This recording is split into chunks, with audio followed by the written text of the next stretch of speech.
Hello, this is Andrea Nakayama, and today I'll be mapping nutrition on the 15-minute matrix.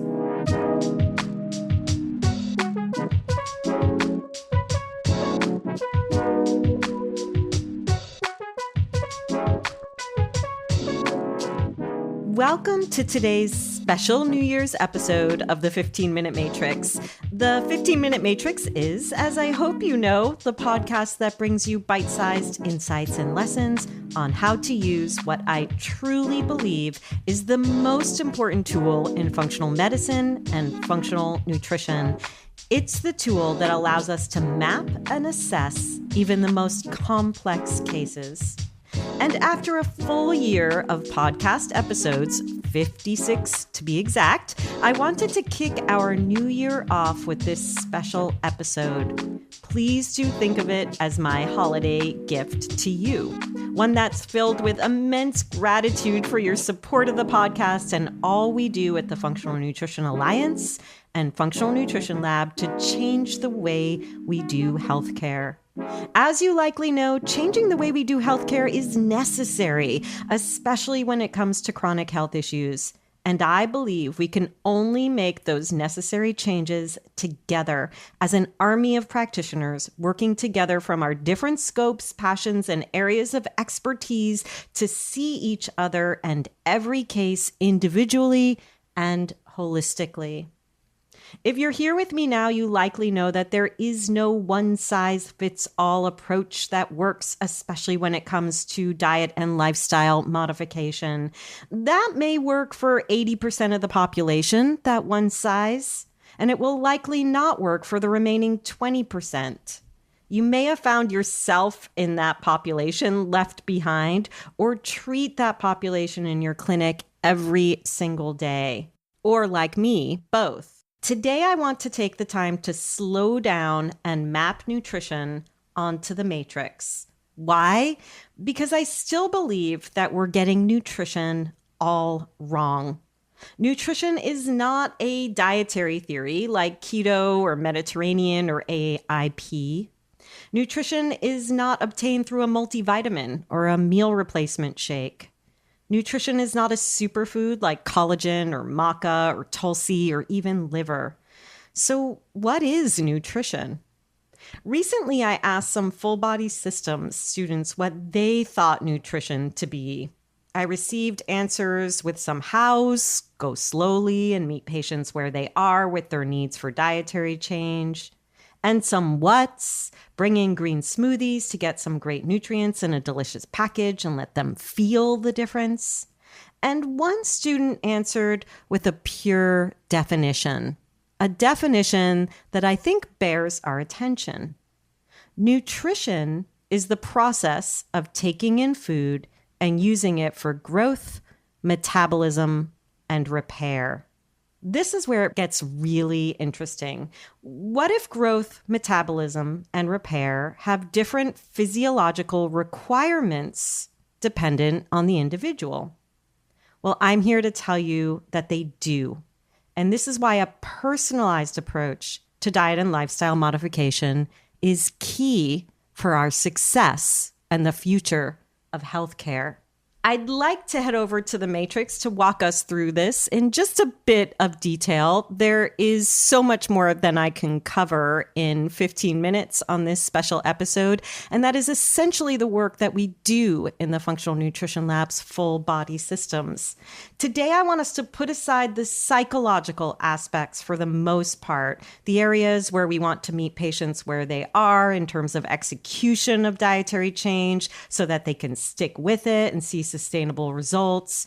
We'll focus more today on the physiological aspects that impact nutrition recommendations, and hopefully we'll come back and focus on that psychological area in a later episode. So let's head over and pull up today's matrix now.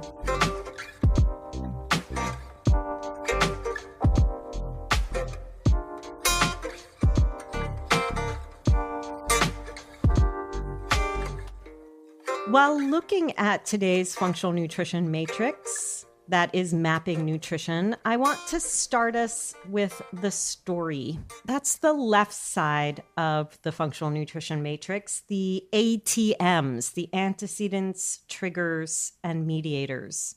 And what we need to understand when we're looking at a patient or a client's story is how these are the epigenetic factors that have impacted the expression of signs, symptoms, and diagnosis. This is a patient's story, and it's not to be ignored when we're trying to understand nutrition recommendations. So I have taken the opportunity to list just a few examples for you. But if we start with the antecedents, those genetic factors that we get so enticed by, we have to think about ancestry. We have to think about those alleles or those single nucleotide polymorphisms. And we have to think how these aspects might impact this individual's ability to take in nutrition. Of course, by now we're all familiar with the MTHFR mutation, and we understand that this shifts a patient's need for dietary folate, which is an upstream factor to many downstream conditions. So this individual who has MTHFR polymorphisms, if expressed, needs to eat more leafy greens, egg yolks if they're tolerated, chicken liver, and take a methylated folate. Now, I only think of genetic testing as a backdrop to most of the situations that we're looking at in clinic. It's like the wallpaper in the background because we don't know if those single nucleotide polymorphisms are turned on or off. So we can work with aspects like these foods as tolerated and methylated folate in a B complex as tolerated, because not everybody tolerates them the same, as non-negotiables. If we're looking at helping somebody who is not well, that 20% of the population. But we can see how that factor is going to lead to an individualized approach. What else? An easy one to think about is lactose intolerance. Some cultures have lactose intolerance after their young childhood, and others do not. So this impacts what is good or bad. We can't say that raw, unpasteurized dairy is good for everybody because it won't be if they have lactose intolerance or if they have other immune factors that prevent them from receiving the nutrients in the raw dairy. So it's not about the food. It's more about what the body can do with the food, which is why we have to understand the truth of the full body systems. There's other factors that affect the antecedents and how that might impact what kind of dietary recommendations we make for a patient or client. Triggers, of course, are also going to impact the recommendations that we make. We have to think if somebody is on any drugs, any medications that act as drug muggers, meaning that they are taking nutrients from the body or they're depleting nutrients from the body that then become deficiencies. So we could think about this in relation to the pharmaceutical drug metformin, which robs the body of B12, or statin drugs, which rob the body of its production of CoQ10 necessary for cellular and mitochondrial function. So we think about this in terms of what does this person need in terms of what are the non-negotiables for them and where might there be deficiencies that we must address. Of course, repeat antibiotics are going to impact the individual's microbial terrain and diversity, and it becomes part of our therapeutic thinking in addressing that person's diet and lifestyle modification. And even pregnancy depletes the body of certain essential fats because the baby in utero is taking as much of those essential fats as it can to help its brain and nervous system develop. So mama gets depleted in the numbers of pregnancies that she has, and birth order starts to matter because there's less and less available for the individual.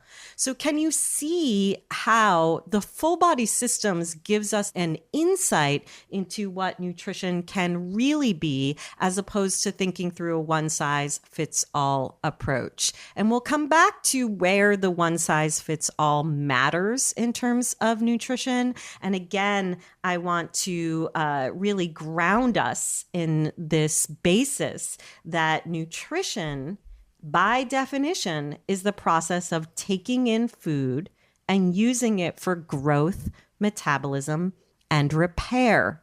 And the needs of an individual for growth, metabolism, and repair are different. So if we think about this through the lens of imbalances, growth is going to be impacted by a child who has issues in their GI tract. I've worked with a number of children who have Crohn's or colitis, and despite eating a healthy diet, they are still having failure to thrive because they can't utilize the nutrients being brought into their body. There's physiological repair that needs to happen in order for growth to occur. So this is where we think through the clinical or physiological lens. Metabolism, of course, will be impacted by the hormones, by the entire endocrine system. And there are a number of factors that will impact metabolism, including environmental toxins, detoxification, oxidative stress, and of course, the skills arena like sleep. Sleep has a huge impact on metabolism, as does exercise and movement. And that process needs to be as bio-individual as any other process. You can see as we move into the story on the matrix, that's the central part of the matrix, that I've done a number of other things to show you some examples of where one person's food is another person's poison. I talked earlier about eggs, but eggs are a top inflammatory food while also being the best source of choline, one of our necessary nutrients, and also of folate. So where do we start to see that even if a food is good, that it may not be good for the individual? And how do we engage in the process of that discovery of what's necessary for each and every individual that we are treating or making recommendations for? So if you move around the central part of the matrix, you can see how an understanding of that full body systems, of how detoxification functions, of how the endocrine system functions, of how the GI, the gastrointestinal tract functions, of how the immune system functions, that physiological understanding starts to inform how we use food as medicine. The two work together. It's not just what we eat, but how our bodies can utilize what we eat. And that's different for each and every individual that we're seeing. When we think about the skills section of the matrix, that's the right side of the matrix, what I like to think of as the core basics: sleep and relaxation, exercise and movement, nutrition and hydration, stress and resilience, and relationships and networks. We also need to think through this bio-individual lens. This is in part where some of that psychological realm comes into play, and where we think about the art of meeting a client or patient where they are. But we also need to think about where these core basics have an impact, positive or negative, on an individual's health and function, where, like I said, with exercise, we need to think bio-individually, where is over-exercising creating more signs, symptoms, and problems in the body? And where is it necessary to find the right form of exercise for healing, such as burst exercise for addressing adrenal issues, or more gentle exercise that can support full body pain or autoimmunity? Where do we bring in the right approaches for the individual instead of basing our recommendations on theory? This is really where I want to get you thinking. And in my effort here to map this out for you and to talk about what is nutrition, I am not aiming to scare you or deter you from using food as medicine. I do want you to remember that 80% of the people out there, especially those eating what we term to be a standard American diet, do need a mere dietary cleanup. They need to eliminate the processed foods and chemicals and to eat a whole foods diet that is diverse in nutrients and colors. Even the 20% that will later need further recommendations will need to start with this initial cleanup. It's the first step in what I call clearing the muddy waters. And yet, if we are truly to use food as medicine, to reverse the insults of the prior epigenetic factors that led to signs, symptoms, or diagnoses, we need to understand how to further clear the mud from the muddy waters. We need to understand how nutrients impact the function of the full body systems. And we need to use the evidence that is physiology and physiological function to help direct us in what is needed next and why, and what the body's response means when it responds positively or negatively. We take that information and we use it as part of our ongoing assessment. So this is deeper work than a patient can find in a handout or on the internet, as I've said. This is the work of a new paradigm of thinking, where diet and lifestyle modification take their true place in the realm of clinical intervention, as we all know that they should. And this is work that we can do. This is work that is not rocket science. It is really just understanding how food meets physiology, what I like to think of the symbiosis between the two. And not just food, but all diet and lifestyle modifications meet and impact the physiological systems. I look forward to spending the coming year unpacking more of the truths of functional nutrition with you in our fast-growing community of change makers in medicine. I want to wish you a really happy new year. And I also want to invite you to continue this discourse with me. How does this land for you? And when we talk about what is nutrition, what comes up for you? You can always email us about this topic or ideas for any others at ask@15minutematrix.com.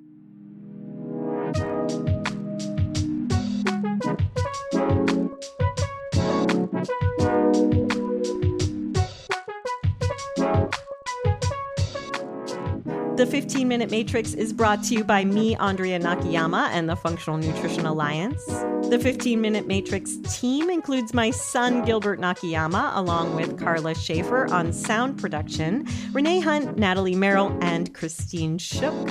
Get ready for some new music in the new year. Gilbert is busy upgrading our sound, and we're so pleased to have Carla on board to lighten some of his load. And remember, you can always let us know if you'd like to receive a notification in your inbox that a new podcast is ready for you. You can let us know at 15minutematrix.com/notify. Again, Happy New Year to you, and thanks for being part of this amazing community of practitioners.